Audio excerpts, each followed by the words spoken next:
Bismillahirrahmanirrahim. Assalamualaikum warahmatullahi wabarakatuh. Alhamdulillahirabbil alamin. Wassalatu wassalamu ala asyrafil anbiya'i wal mursalin. Sayyidina wa habibina wa syafi'ina wa maulana Muhammadin wa ala alihi wa ashabihi ajma'in. La hawla wa la quwwata illa billahil aliyyil azim. Amma ba'da. Qad qala ta'ala fi ayatihil karim, a'udzu billahi minasyaitonir rajim. Bismillahirrahmanirrahim.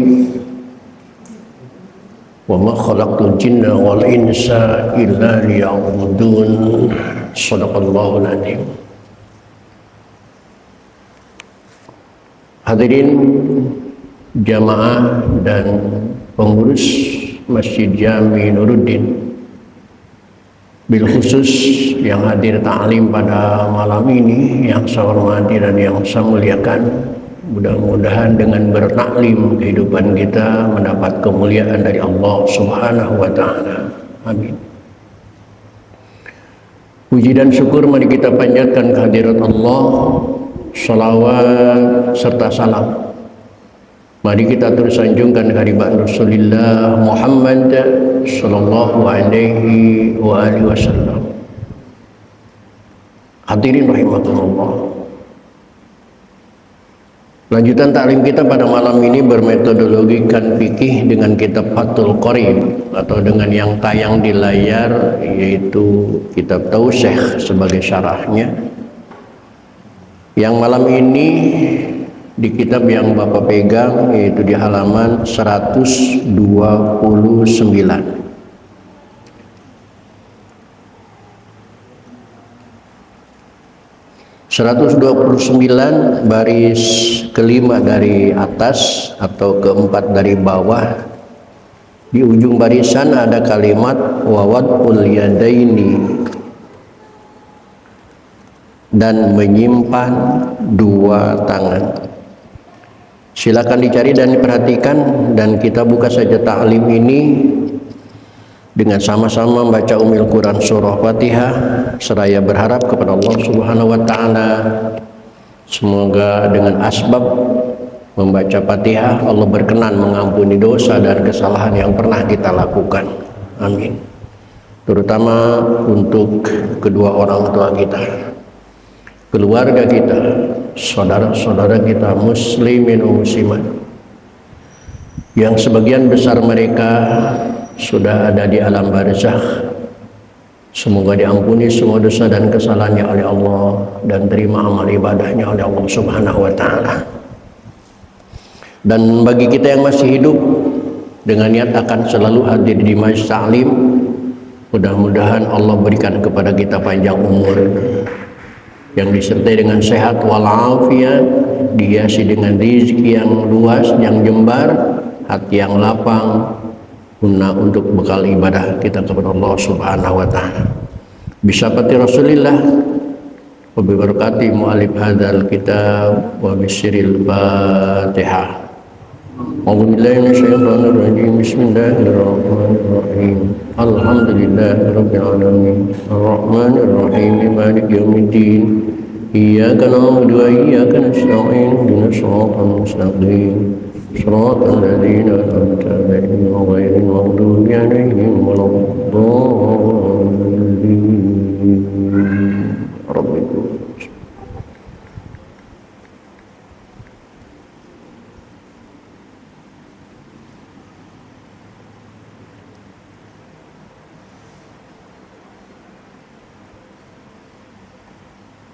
Baik hadirin, silakan diperhatikan 129.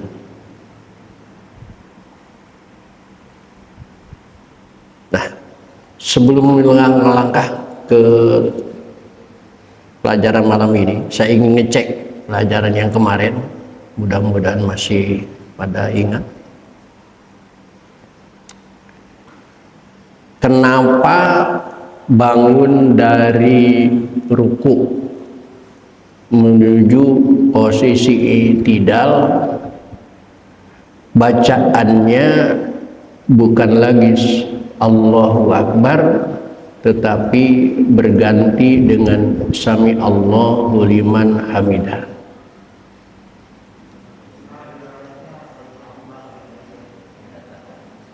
Riwayat siapa? Abu Bakar ketinggalan sholat. Sholat apa itu? Sholat asar. Ketemu Rasulullah dalam posisi apa? Dalam posisi ruku. Sementara Abu Bakar lari kecil, takut nggak keburu, takut jadi masbuk kok. Tapi sampai di masjid ternyata Nabi dalam posisi ruku. Refleks Abu Bakar, mulutnya mengatakan kata Alhamdulillah. Ternyata saya masih keburu rakaat awal.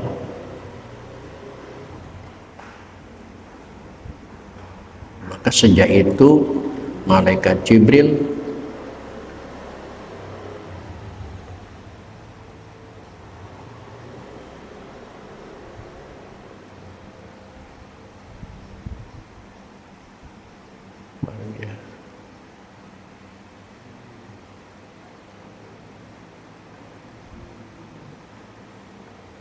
Alhamdulillah masih ingat ya. Dan sekarang wawad'ul yadaini, dan menyimpan. Sebenarnya yang tepat bukan menyimpan, meletakkan. Wawad'ul yadaini, dan meletakkan al yadaini, dua tangannya,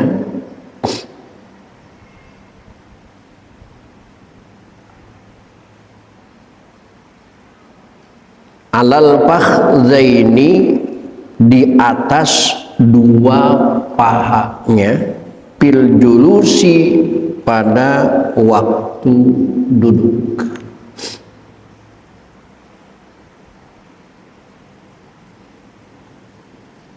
Sunnah sholat yang nomor ke-12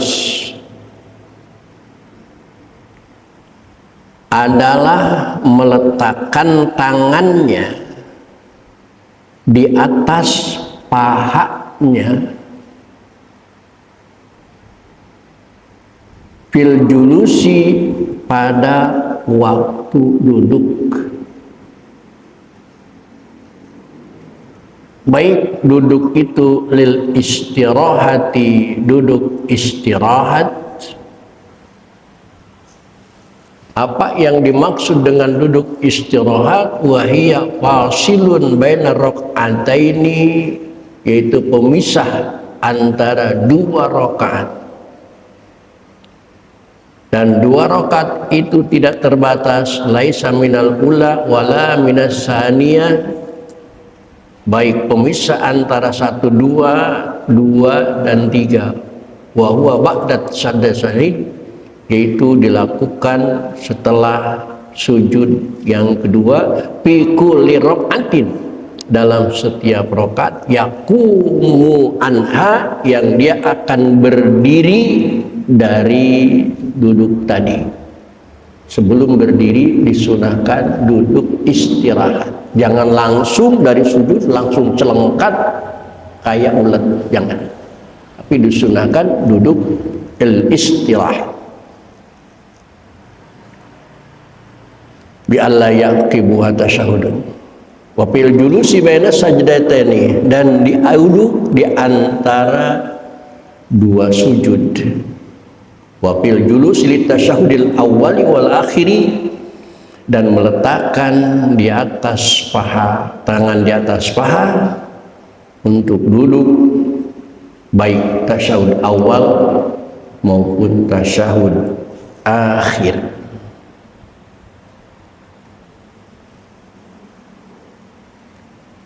wa ilam yusini tasyahud. Caranya meletakkan tangan di atas paha,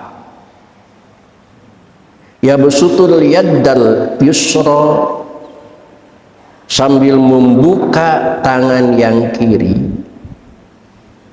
bihaitsu la tusamitu, dengan sekira-kira menyamai atau rata, ru'usuha, ujung jari-jari tangannya, ar-rukbata, kepada lututnya.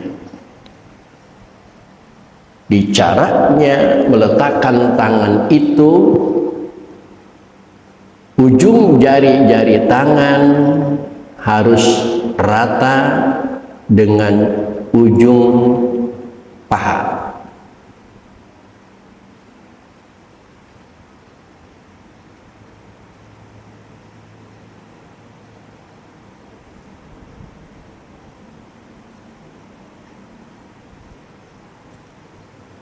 Ini kadang-kadang yang sering terabaikan.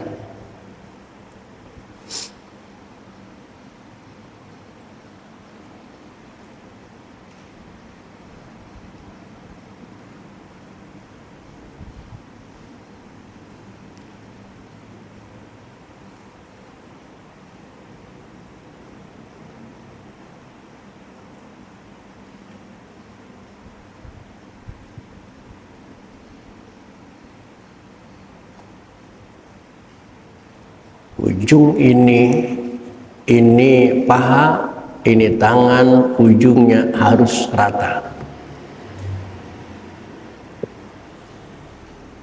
Ini ujung telunjuk, ini ujung paha, harus rata. Harus rata. Jangan kayak begini. Ini paha, ini telunjuk, ini tidak boleh. Ini mestinya harus rata sama ini, bukan begini.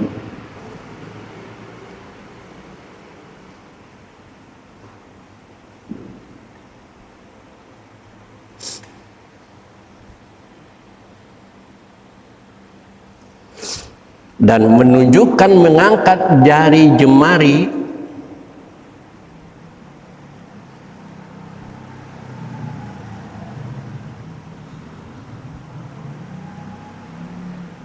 karena di sana ada rahasia. Ketika kita angkat jari jemari kita, terutama jari telunjuk, maka di sana akan tersimpan satu kalimat yang tercipta dari sendi-sendi jari, yaitu tertulis kata Allah. Sendi ke bawah, ini sendi nyambung ke sendi ini, nyambung ke sendi ini, ujungnya ternyata diteliti itu membentuk lafaz Allah.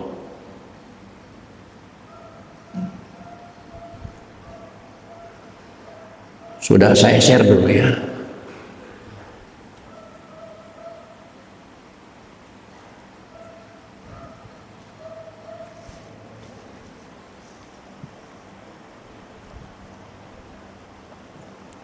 Bihaitsu tusamitu, sekira menyamai, ru'usuha, ujung-ujung tangan, deriji tangan, ar-rukbata, kepada dengkul, selaras. Maka kalau saya dulu diajarin sama emak, saya diajarin sama umi, luruskan ujung jari dengan ujung dengkul, karena kata umi saya, kalau nanti ujung jarinya lebih depan daripada dengkul, nanti jari kamu dipotong sama malaikat. Takut. Tapi kalau ujung jarinya di belakang, dengkul di depan, nanti dengkulmu yang ditebas oleh malaikat. Dengan kata-kata begitu ngeri. Pelajaran Umi waktu saya belajar sholat waktu bocah. Ternyata di sini rahasianya. Tuh sami tuh harus disamaan berusuh ujung jari jemari al-asabi ar-rukbata pada ujung wajab al-majrul mutalikun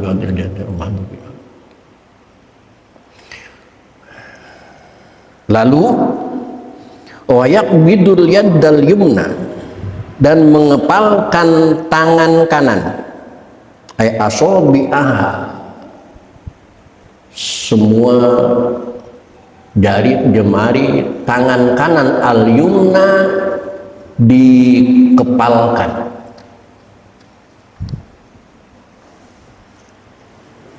kulluha semuanya ba'dawat iha setelah diletakkannya musyaraton ala fakhdail yamna setelah diletakkan kemudian dikepalkan illal masbihah kecuali telunjuk yang dikeluarkan karena di dalam telunjuk tadi ternyata menyimpan tulisan lafal Allah.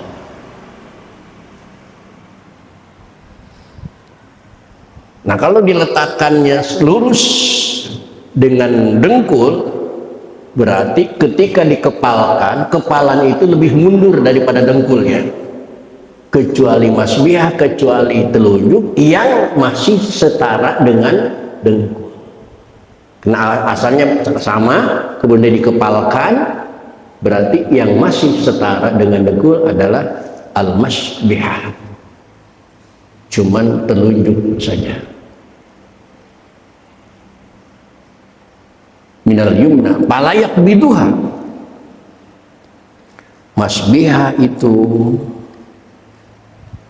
tidak boleh dikepalkan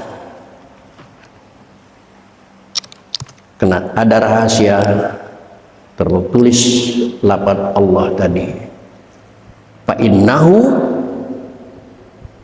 maka sesungguhnya ia telunjuk tadi yushiru biha menunjukkan biha dengan telunjuknya rafi'an laha sambil mengangkatkan telunjuknya hala kaunihi pada waktu ia mutasyahidan membaca tasyahud.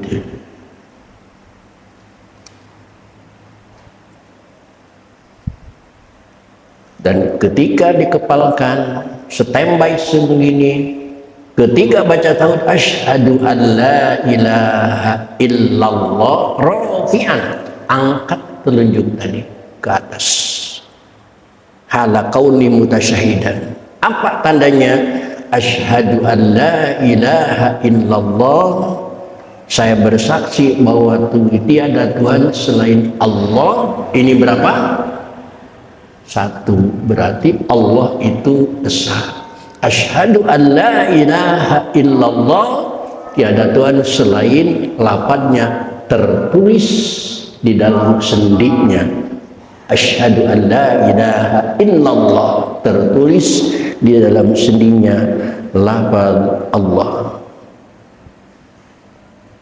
Wa dzalika dan yang demikian itu inda qaulihi ialah ketika mengucapkan lafaz illallah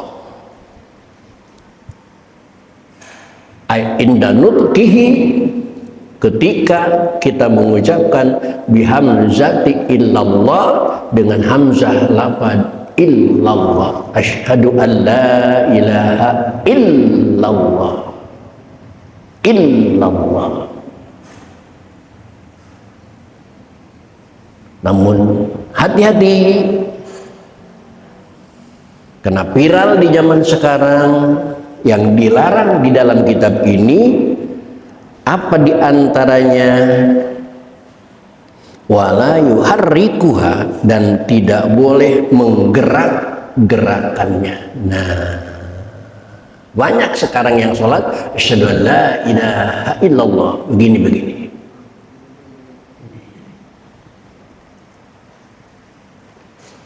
Bapak-bapak tahu artinya begini Pak? Hah? Kenapa? Kerepian. Ada yang begini.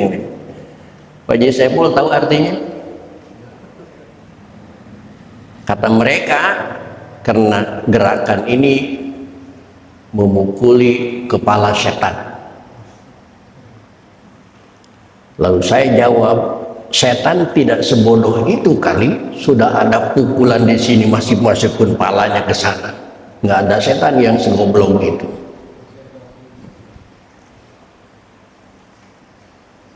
Cuman kata Haji Herman, ini bukan kepala setan, kebiasaan begini, udah kebiasaan.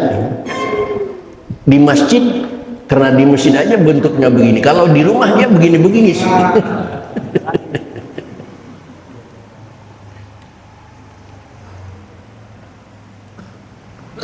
Wala yuharrikuha, lihat, tidak boleh menggerak-gerakkan al-masbihah, telunjuk, inda rok'ihah. Ada yang begini-begini. Ketika saya tanya, kenapa mas begini-begini? Itu menandakan bahwa Tuhan itu ada di bawah, ada di kiri, ada di atas, ada di kanan. Berarti di belakang ada Tuhan. Mestinya begini-begini. Yang jelas di sini wala yuharrikuha, tidak boleh menggerak-gerakkan masbihah.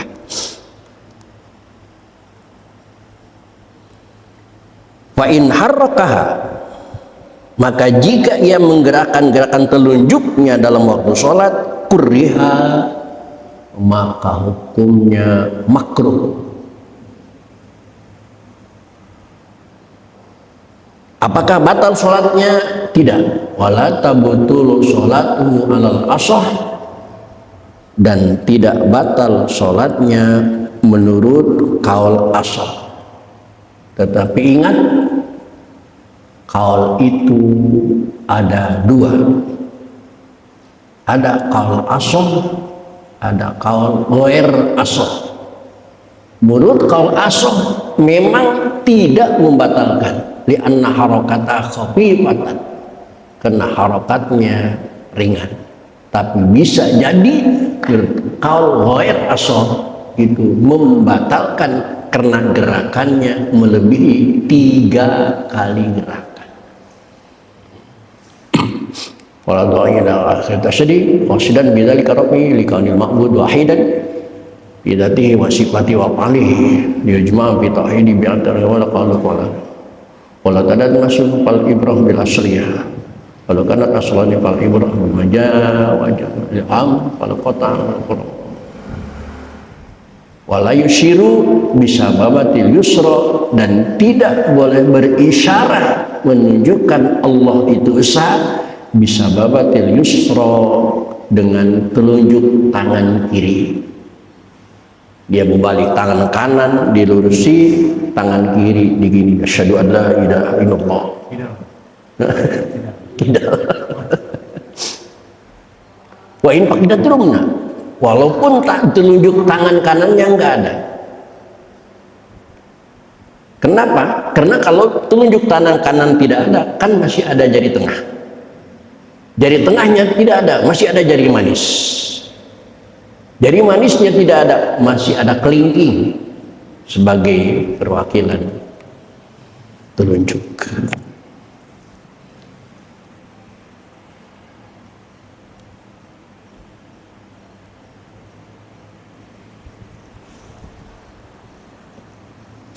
Wal iftirosh, dan sunnah duduk iftirosh fi jami'il jalasati, pada semua duduk al waqi'ati yang terjadi bis sholati, di dalam sholat. Dan yang ke-13 wasalisata asyara, sunnah sholat adalah duduk iftirosh. Apa duduk iftiras itu?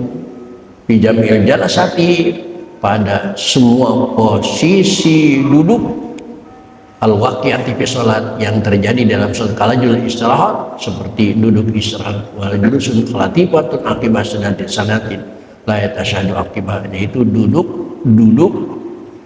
posisi duduk antar dua sujud. Wal sabu aqibah sujud salat. Wal julusu baina sajdataini, dan duduk antara dua sujud sunnah iftiras. Wa jalutu tasyahudil awali, dan duduk dalam tasyahud awal itu juga sunnah iftiras. Wal iftiras, adapun yang dimaksud duduk iftiras adalah ayajlisa syakhsun, ialah duduk orang yang sholat itu alal ka'bil yusra, ke atas mata kaki kiri, duduk di atas mata kaki kiri, ja'ilan dhahraha, sambil menjadikan bagian luar kakinya lil ardi, ke tanah, ke sejadah. Duduk di atas telapak kaki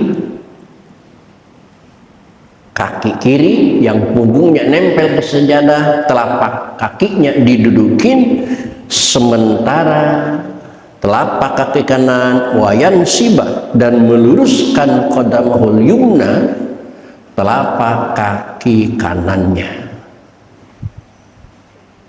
sementara jari jemarinya wayadoa, dan meletakkan bil ardi tanah, atrafa asabi'ihima, ujung jari jemari kaki kanannya, li jihatil kiblati, ke arah kiblat, dalam arti jari jemarinya dilipat. Ini yang disebut iftiras. Apa itu isyagat iftiras? Iftiras adalah segat masdar, diambil dari kalimat filmad iftarasha yaftarishu iftirashan, iftiras. Iftarasha diambil dari sulasi mujarrad farasha, farasha itu farshun, amparan, maka iftiras menghamparkan kaki kiri sampai bisa didudukin oleh pantat, menghamparkan. Iftiras itu menghamparkan telapak kaki kiri sampai bisa diduduki oleh pantat. Itu yang dimaksud iftiras. Bayat doa. Ja'ilan dhahra lil ardi wa yansibu qadamul yumna wa yad'u bil ardi atrafa muwajjihan lahal jikibat qiblat. Sementara jari jemari kaki kanan dilipat di atas sejadah supaya ujungnya menghadap kiblat.